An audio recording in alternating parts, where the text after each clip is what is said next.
Dear student, आप सभी के AP study commerce and English Guruji channel में स्वागत है। आज हम जो है क्या बोलते हैं बैंक समाधान विवरण कक्षा 11वीं में बैंक समाधान विवरण पत्र पढ़ रहे थे। उसमें क्वेश्चन नंबर 8 तक तो हमने कर दिया है। 6, 7, 8 क्वेश्चन नंबर 6, 7, 8 को जो है पिछले वीडियो में हमने बनाया है कि किस प्रकार से बनेगा। आज हम जो है क्वेश्चन नंबर 9 और 10 को देखेंगे। ये जो है रोकड़ बही के क्रेडिट शेष से बैंक समाधान विवरण तैयार करना, इस मतलब पॉइंट से हम बना रहे हैं। यहाँ पर देखिए, रोकड़ बही के क्रेडिट शेष से बैंक विवरण तैयार करना। तो रोकड़ बही के क्रेडिट शेष को ध्यान में रखते हुए हम बनाएंगे, ठीक है। तो रोकड़ बही के क्रेडिट शेष में हम देखे हैं कि जो रोकड़ बही के डेबिट शेष में जिसको हम प्लस करते थे उसको हम रोकड़ बही के क्रेडिट शेष में क्या करेंगे, माइनस करेंगे, और जिसको हम माइनस करते थे रोकड़ बही के डेबिट शेष में उसको रोकड़ बही के क्रेडिट शेष में प्लस करेंगे, ठीक है। तो चलिए वीडियो को स्टार्ट करते हैं। पहला जो है वो लिखा है, रोकड़ बही के अनुसार 31 दिसंबर 2014 को अधिविकर्ष 10,000 रुपये। अधिविकर्ष मतलब रोकड़ बही के अनुसार कौन सा शेष हो गया, ये क्रेडिट शेष हो गया। क्रेडिट शेष, अधिविकर्ष मतलब रोकड़ बही के अनुसार क्रेडिट शेष 10,000 रुपये, ठीक है। तो हम लिख देंगे। उसके बाद उपरोक्त समयावधि के लिए बैंक शुल्क 100 रुपये। बैंक ने शुल्क कितना लिया, 100 रुपये। तो हम जब रोकड़ बही का डेबिट शेष को लेकर के बनाते हैं तो इसको जो है माइनस करते हैं, क्योंकि बैंक के पासबुक में से इतना रुपये माइनस हो जाता है, हमारा बैंक खाते से इतना रुपये माइनस हो जाते हैं। तो हम रोकड़ बही से भी क्या करते हैं, उतने रुपये को माइनस कर देते हैं। लेकिन हम रोकड़ बही के क्रेडिट शेष को लेकर के बना रहे हैं, इसलिए इसको क्या कर देंगे, हम जोड़ देंगे, ठीक है। तो यहाँ पर देखिए, रोकड़ बही के क्रेडिट शेष को लेकर के बना रहे हैं, इसलिए हमने यहाँ पर क्या कर दिया, बैंक द्वारा बैंक शुल्क के लगाए करके 100 रुपया जोड़ा वाले पक्ष में लिख दिए, ठीक है। और रोकड़ बही के अनुसार क्रेडिट शेष करके लिख दिया 10,000 रुपये, ठीक। बैंक समाधान विवरण पत्र ऊपर में लिखेंगे, और जिस तारीख को आप उनको बनाने के लिए बोला गया है वही तारीख को आपको डालना है। 31 दिसंबर 2014 को क्वेश्चन जो है 9वां है, ठीक है, 9 नंबर का क्वेश्चन।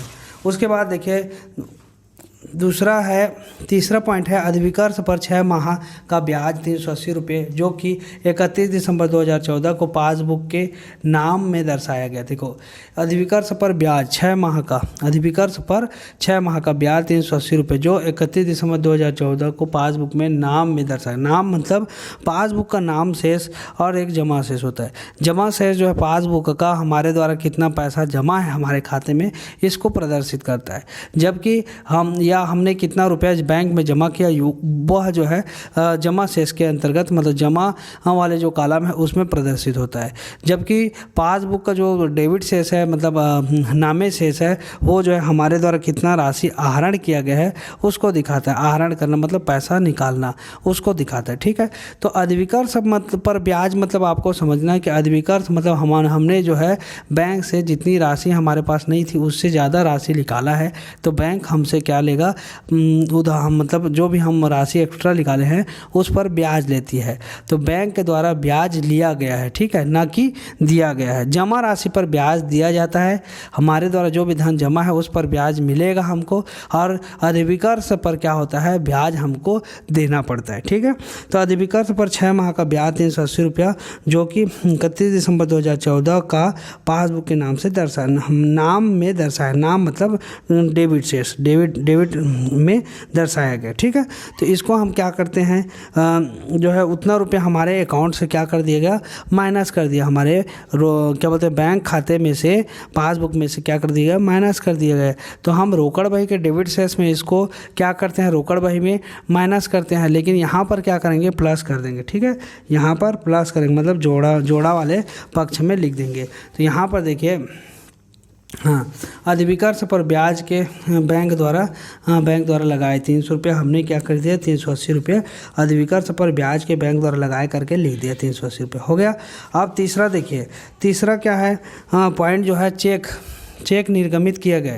क्या किया गया, चेक निर्गमित किया गया, परंतु 2150 रुपये की राशि 31 दिसंबर 2014 के पूर्व भुनाया नहीं गया। हमने चेक तो जारी कर दिया, ठीक है। लेकिन वह जो राशि है भुगतान के लिए प्रस्तुत, चेक जो है भुगतान के लिए बैंक में प्रस्तुत नहीं हुआ, मतलब भुनाया नहीं, मतलब भुगतान के लिए प्रस्तुत नहीं हुआ है, तब तो वहाँ से पैसा नहीं निकला है, मतलब हमारे खाते में से पैसा कटा नहीं है।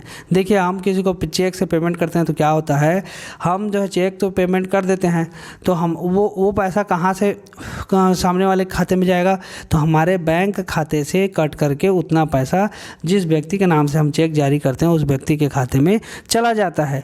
ठीक, तो यहाँ पर जो है क्या बोल रहा है कि वो जो चेक जारी किए गए थे वो 31 दिसंबर 2014 तक, क्योंकि हम 31 दिसंबर को क्या बना रहे हैं, बैंक समाधान विवरण पत्र बनाए, तो उस तारीख तक जो है वह क्या हम बोल रहे हैं कि भुनाया नहीं गया। भुनाया नहीं गया मतलब वहाँ मतलब उसको जो है बैंक में जमा नहीं किया गया।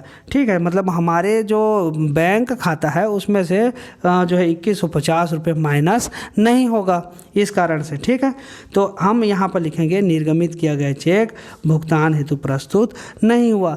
तो हम डेबिट से इसको लेकर के अगर बनाते हैं तो क्या करते हैं, उसको माइनस करते हैं,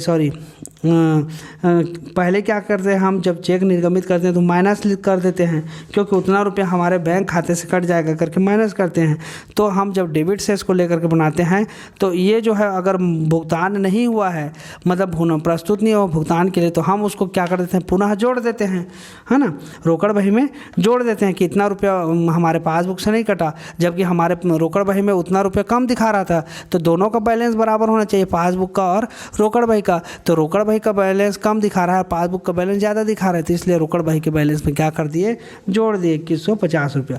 कौन से शेष की स्थिति में, डेबिट शेष की स्थिति में। ठीक है, लेकिन यहाँ पर हम बना रहे हैं क्रेडिट शेष को लेकर के, इसलिए क्रेडिट शेष की स्थिति में क्या करेंगे, इतना रुपये को माइनस कर देंगे। ठीक है, तो यहाँ पर देखिए निर्गमित किया गया चेक, निर्गमित चेक भुगतान हेतु प्रस्तुत नहीं हुआ करके 2150 रुपये आपको कौन से पक्ष में लिखना है, घटाया वाले पक्ष में लिख देना है। ये देखिए निर्गमित किया गया चेक भुगतान हेतु प्रस्तुत नहीं हुआ, 2150 रुपये लिख देना। ठीक, उसके बाद आगे बढ़ते हैं, एक एक पॉइंट को आपको समझते जाना है।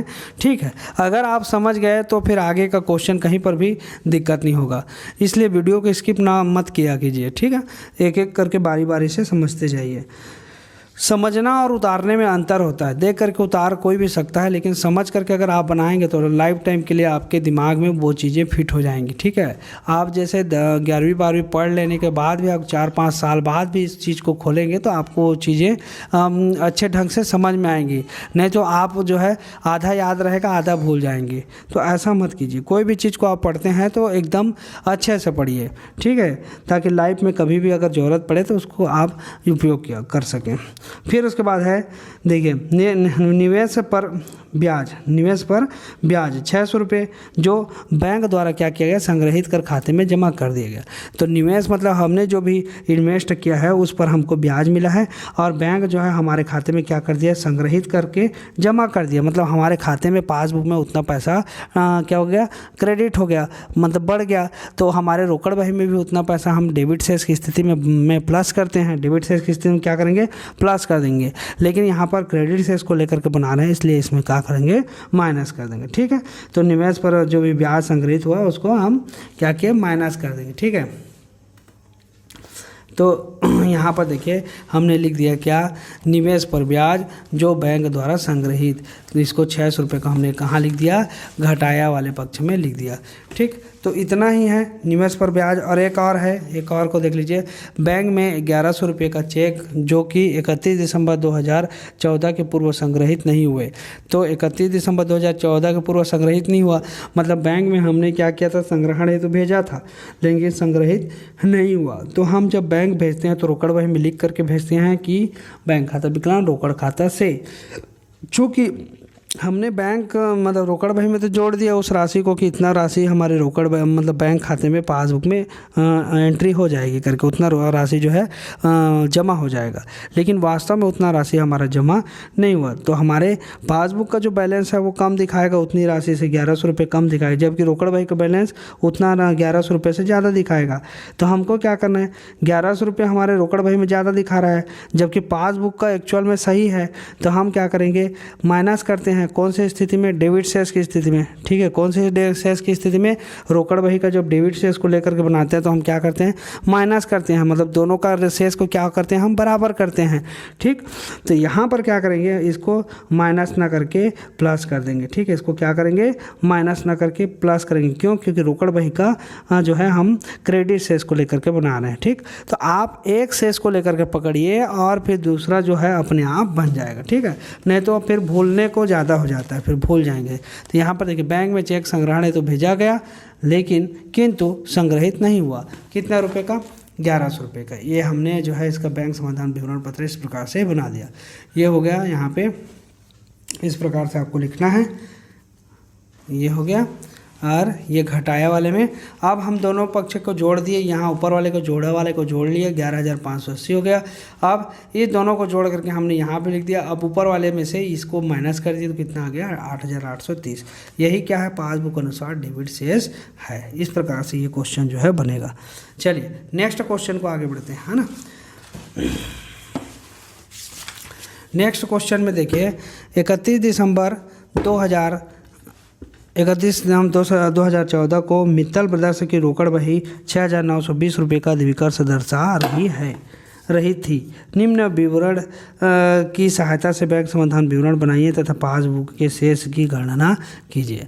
पहला जो लिखा है, बैंक द्वारा 200 रुपये अधिविकर्ष पर ब्याज वो 50 रुपये बैंक शुल्क नाम किए गए। मतलब बैंक द्वारा जो है 200 रुपये अधिविकर्ष पर ब्याज, 200 रुपये किस पर ब्याज, अधिविकर्ष पर ब्याज, और 50 रुपये बैंक शुल्क नाम किए गए। मतलब क्या बोल रहा है, 200 रुपये तो अधिविकर्ष ब्याज है। अधिविकर्ष पर जब भी ब्याज, मतलब पिछले क्वेश्चन में मैंने समझाया था कि हमको अधिविकर्ष पर ब्याज लिखा है मतलब हमको देना पड़ेगा, और हमारे बैंक में जमा राशि पर अगर ब्याज है तो वो हमको मिलता है, हमको देना नहीं पड़ता, ठीक। तो अधिविकर्ष पर ब्याज की स्थिति है तो हमको यहाँ पे लिख देंगे क्या, बैंक द्वारा 200 रुपये अधिविकर्ष पर ब्याज। तो इसको हमको क्या करना पड़ता था, जब रोकड़ बही का डेबिट शेष लेकर के करते थे तो उसको हम माइनस करते थे रोकड़ बही में से, ठीक है। जबकि यहाँ पर क्या करेंगे, प्लस कर देंगे। क्या करेंगे, प्लस कर देंगे। उसी प्रकार बैंक शुल्क का नाम किए गए तो इसको भी हम क्या करेंगे, प्लस करेंगे। उसमें हम डेबिट शेष में माइनस करते थे, इसमें प्लस करेंगे, ठीक। फिर 4,000 रुपये, तो ये पहला वाला समझ में आ गया होगा।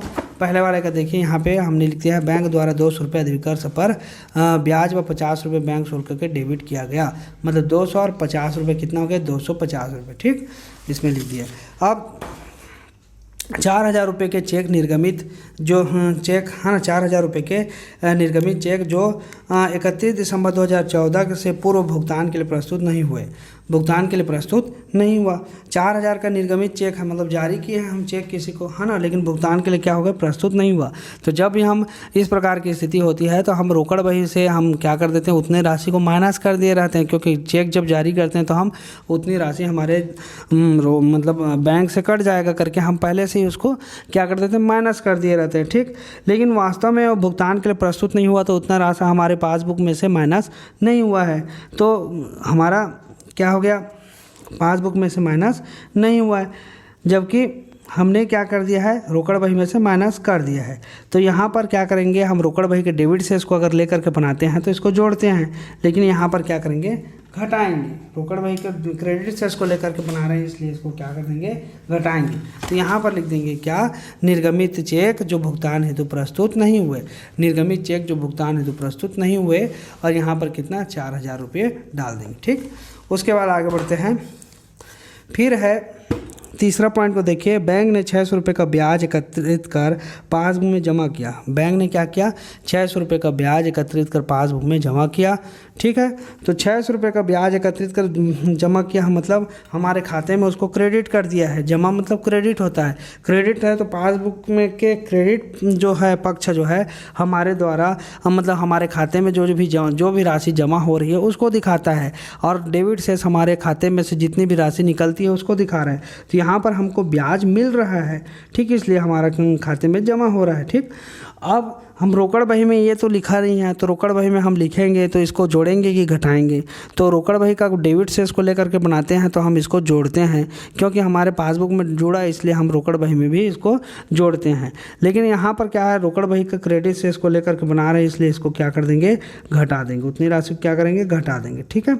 हाँ, तो यहाँ पर लिख दिए हम क्या, बैंक ने ब्याज के पासबुक में जमा किए। कितने रुपए जमा किए? 600 रुपये हमने लिख दिया। ठीक, उसके बाद देखिए आगे देखते हैं। तीसरा हो गया। चौथा को देखिए, एक विनिमय विपत्र जो कि 700 रुपये का था, पहले बैंक से बट्टा करवाया गया था, अनादृत होने के कारण जो है नाम पक्ष में प्रविष्ट किया गया।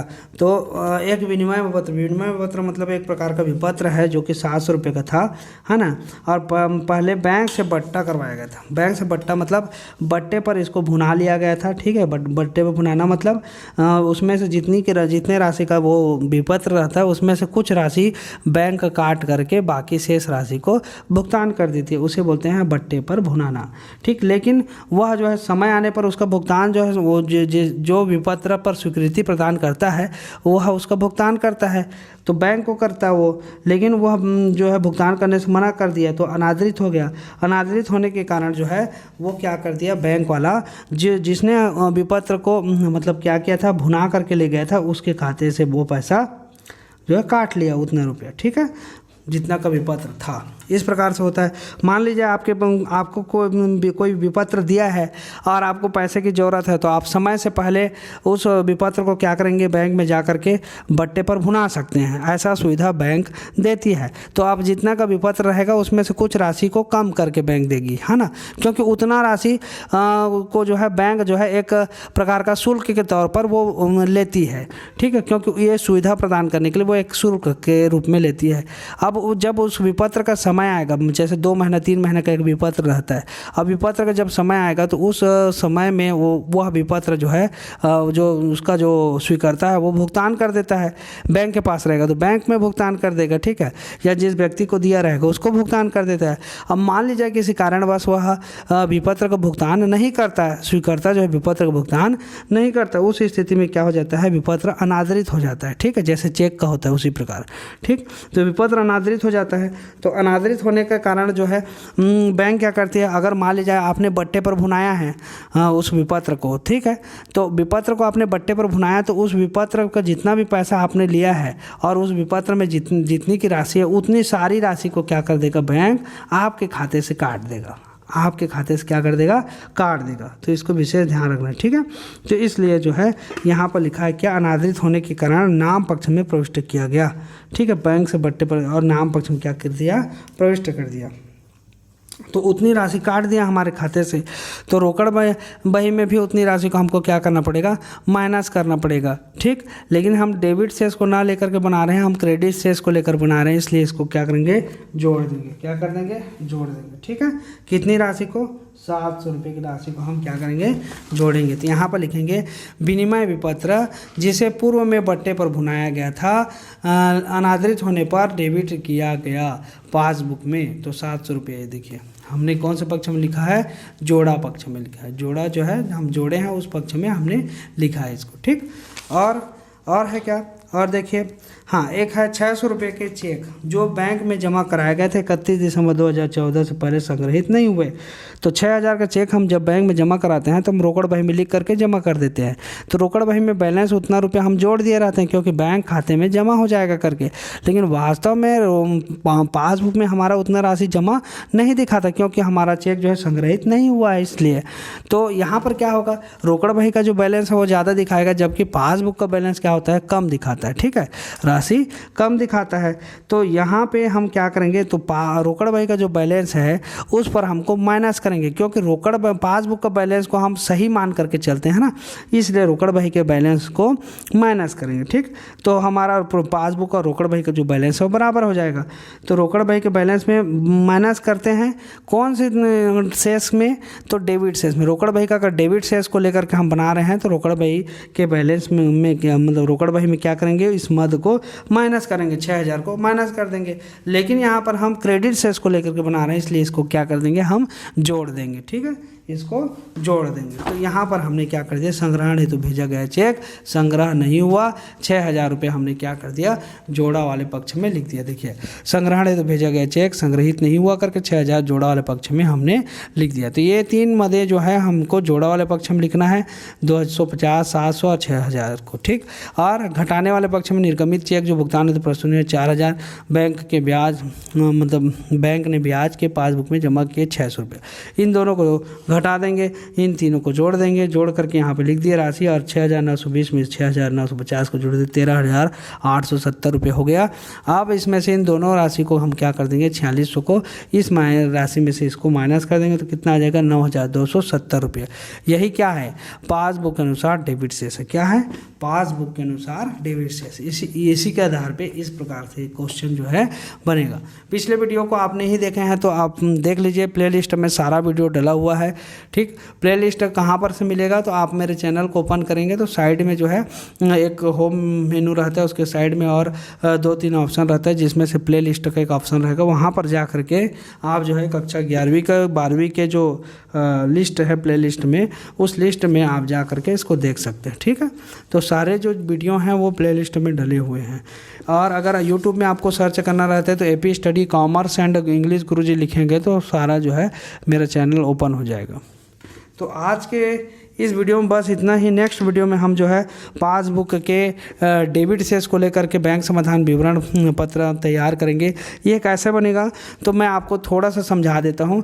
पासबुक के डेबिट शेष में बैंक समाधान विवरण पत्र ठीक उसी प्रकार से बनता है जैसे रोकड़ बही के डेबिट शेष को लेकर के बैंक समाधान विवरण पत्र तैयार करते हैं। मतलब जिन मदों को हम रोकड़ बही के डेबिट शेष में जोड़ते हैं उन्हीं मदों को हम पासबुक के डेबिट शेष में भी जोड़ेंगे, और जिन मदों को हम रोकड़ बही के डेबिट शेष में घटाते हैं उन्हीं मदों को हम पासबुक के डेबिट शेष में घटाएंगे।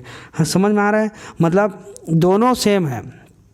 पासबुक का डेबिट शेष और रोकड़ बही का डेबिट शेष दोनों सेम है, ठीक। और उस पासबुक का रोकड़ बही का क्रेडिट शेष और पासबुक का क्रेडिट शेष दोनों सेम है। इस प्रकार से तो पहले अगर आप समझ गए होंगे तो ये भी बनाने में आपको कोई दिक्कत नहीं होगा, ठीक है। तो नेक्स्ट वीडियो में हम इसको भी बताएंगे थोड़ा थोड़ा करके सबको, है ना। तो आप चैनल पर बने रहिए।